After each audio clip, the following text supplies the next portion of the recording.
Hey guys, tonight we're heading somewhere most people will never go, deep into the Arctic, where a glacier the size of a small country holds a secret it's kept locked away for half a millennium. Buried beneath hundreds of feet of ancient ice lies an entire city, frozen in time, perfectly preserved as if someone hit pause on an entire civilization. Streets, homes, plazas, and lives, all of it encased in crystal-clear ice, waiting. You're about to walk through a place where winter never ended, where the last breath of the 1500s still hangs in the air, frozen mid-exhale. And honestly, the things you'll find down there might make you wish you'd stayed in bed tonight. You probably won't survive the existential dread, at least. So, before you get comfortable, take a moment to like the video and subscribe, but only if you genuinely enjoy what I do here. And hey, drop a comment letting me know where you're watching from and what time it is for you right now. I love seeing how far these nighttime tales travel while you're drifting off. Now, dim the lights, maybe turn on a fan for that soft background hum, and let's ease into tonight's journey together. You stand at the edge of the glacier. The wind here doesn't howl. It hisses, low and constant, like the earth itself is whispering secrets it doesn't want you to hear. The ice stretches before you, an endless field of white and blue, cracked and ridged like the back of some colossal sleeping beast. Somewhere beneath your feet, 300 feet down, lies a city that hasn't seen sunlight since the year 1523. You're not alone out here. A small research team works nearby, their bright orange parkas the only color in this monochrome wasteland. They've set up drilling equipment,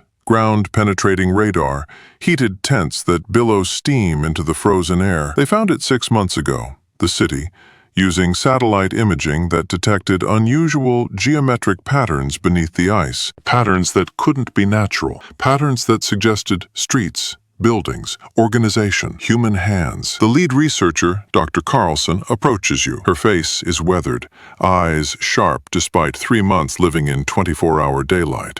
Ready? She asks. You nod, though you're not sure what you're ready for. She leads you toward a shaft they've carved into the glacier, a perfectly circular tunnel descending straight down, reinforced with metal bracing, and lit every 20 feet with industrial lamps that cast everything in harsh, clinical white. You descend.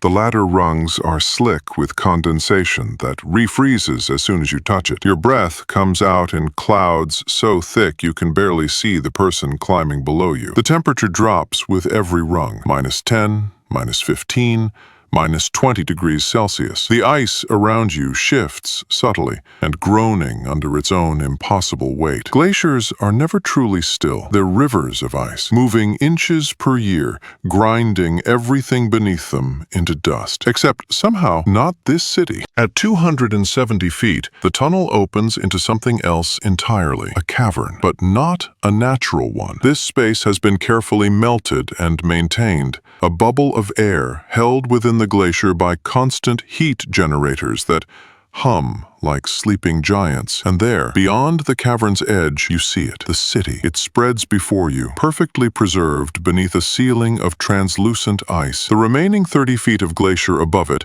acts like a frozen sky, blue-white and glowing with the diffused sunlight from the surface. You can see buildings, dozens of them, medieval architecture with steep roofs and timber frames, stone foundations, narrow windows. A church spire rises in the center, its cross still pointing upward, defiant. Streets wind between structures, still cobbled, still intact. Welcome, Dr. Carlson says, to what we're calling Isberg. The name's temporary. We don't actually know what they called it. We haven't found written records yet. You step closer to the ice barrier. They haven't melted through to the city itself yet, maintaining it in its frozen state until they can secure proper archaeological protocols. But even through the ice, you can see details. A cart, abandoned in the street, its wheels still attached. Window shutters, some open, some closed. What looks like fabric, impossibly fabric, draped over a second-story balcony. How is any of this intact,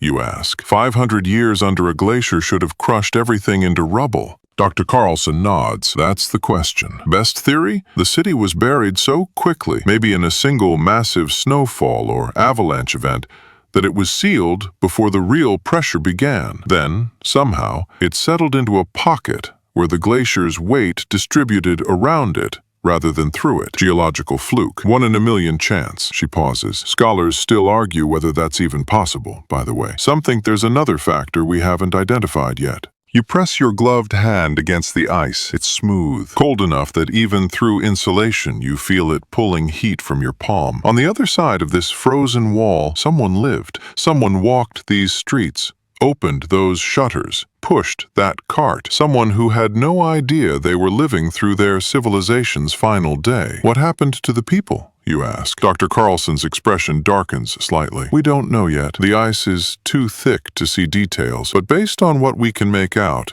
she points toward the plaza near the church. We think there might be shapes, human shapes, preserved. Your stomach tightens. Bodies. Of course there would be bodies. When do you breach, you ask? 2 weeks, maybe 3? We're bringing in specialists from 9 different countries. This isn't just archaeology. This is a time capsule from the early 16th century, perfectly sealed. She smiles, but there's something sad in it. These people have been waiting 500 years to tell their story. We're going to listen. Sense of awe. It keeps sweeping across the ice in long, indifferent sighs as you climb back to the surface. The image of the frozen city burned into your mind. That church spire, that silent plaza, those possible shapes beneath the frost. You lie awake that night in the research tent, zipped into a thermal sleeping bag, listening to the low hum of generators and the occasional crack of shifting ice. 500 years ago, on this exact ground, well, not ground anymore, but you know what I mean, something happened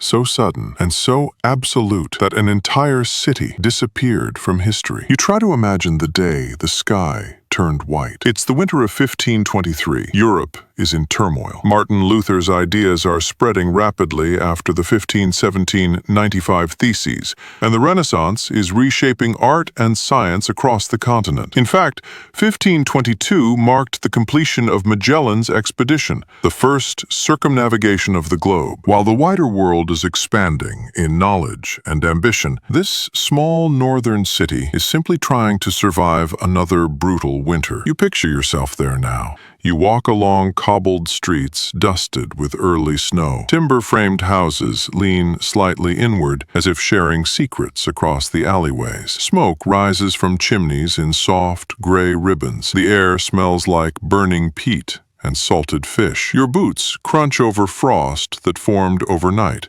Life here isn't glamorous, but it's steady. The marketplace near the church bustles, even in cold weather. Traders shout prices for wool, dried cod, seal oil. A blacksmith hammers rhythmically, sparks briefly defying the gray sky. Children chase each other around stacked crates, their laughter puffing into visible clouds. You pause at a bakery stall. Bread here is dense and dark, made from rye hardy enough to grow in short summers. The baker wraps a loaf in cloth and hands it to you with reddened fingers. He complains about the weather, as people have done in every century, insisting this winter feels different, colder, longer. Oddly enough, archaeologists in similar frozen settlements have discovered that medieval bakers sometimes stamped loaves with personal symbols, almost like edible signatures. A quirky detail, but a human one. You imagine biting into bread marked with a tiny carved sun or crescent moon, never suspecting that centuries later someone might find it fossilized in ice. The sky above you begins to shift. At first, it's subtle. The light dims, not like sunset, but like a veil being drawn across the sun. A few people glance upward. Snow isn't unusual here, but this feels heavier. The air stills. Even the wind seems to hold its breath. You feel it before you see it. A pressure drop, the kind that makes your ears pop and your skin prickle. Then the first real wave hits. Modern ice core samples taken from Greenland show that the early 1500s fell during what historians call the Little Ice Age, a period of cooler global temperatures that lasted roughly from the 14th to the mid-19th century. Winters were harsher. Rivers like the Thames in London froze solid enough to host frost fairs. Crop failures were common, so a severe storm in 1523 wouldn't have seemed impossible, just deeply unfortunate. But this? You struggle forward through the imagined streets as snow whips sideways, driven by sudden screaming winds. Roof tiles rip free. Wooden signs snap from their hinges. Somewhere in the distance, you hear a deep, thunderous crack. Not thunder, but something heavier, something geological. The mountains overlooking the city have been gathering snow for weeks, layer upon layer, unstable and waiting. And now, triggered by wind, by weight, by some tiny shift in temperature, they give way. An avalanche begins, not as a dramatic wall like in disaster movies, but as a rumble that grows into a roar. Snow, ice, and rock cascade downward in a churning white torrent. Scholars still argue whether the city was buried primarily by prolonged snowfall or by a single catastrophic avalanche event. But standing here, in your mind, you feel the mountain collapsing toward you. The ground trembles. People run. But where do you run when the sky itself is falling? The leading edge of the avalanche slams into the outer buildings, splintering wood like matchsticks. A storage shed vanishes instantly. The force pushes inward, street by street, compressing air so violently that doors burst open before the snow even reaches them. You duck into a stone doorway as the wave hits. Everything becomes sound and pressure. Snow forces its way through windows, under doors, down chimneys. The air turns solid. You can't see, can't breathe. The weight builds rapidly, packing tighter with every second. And then silence. Total, suffocating silence. Above the buried city, more snow falls. Hours pass, then days. Winds reshape the surface into smooth, deceptive calm. Temperatures plummet further, locking the mass into solid ice. The first layers compress. Then more storms come, adding weight, sealing cracks, erasing any sign that a settlement ever stood here. Within a generation, maps no longer mark the city. Travelers assume it was abandoned. Survivors, if there were any at the outskirts, carry fragmented stories to neighboring villages. A prosperous town swallowed by winter. Punished, some say, for arrogance. Forgotten by most. You open your eyes inside the tent, heart steady but heavy. Outside, the glacier creaks again, a deep, resonant groan traveling through ancient ice. Somewhere beneath you, that final moment still exists. A hand reaching for a door, a bell half rung in the church tower, a loaf of bread left cooling on a wooden table, perfectly preserved, waiting in the dark. Morning comes slowly in the Arctic, not with a sunrise, but with a gradual brightening of white into brighter white. You step out of the tent, and the glacier stretches endlessly before you, serene and deceptive. It's almost impossible to believe that beneath this calm surface once pulsed ordinary, unremarkable life. Because before the sky turned white, before the avalanche roared down, this city was simply home. You lower yourself once more through the reinforced shaft into the cavern. The hum of heaters greets you like a mechanical lullaby. When you reach the observation platform and look out over the frozen city again, it feels different now. Less like a spectacle, more like a memory. You imagine walking those streets not during catastrophe, but during comfort.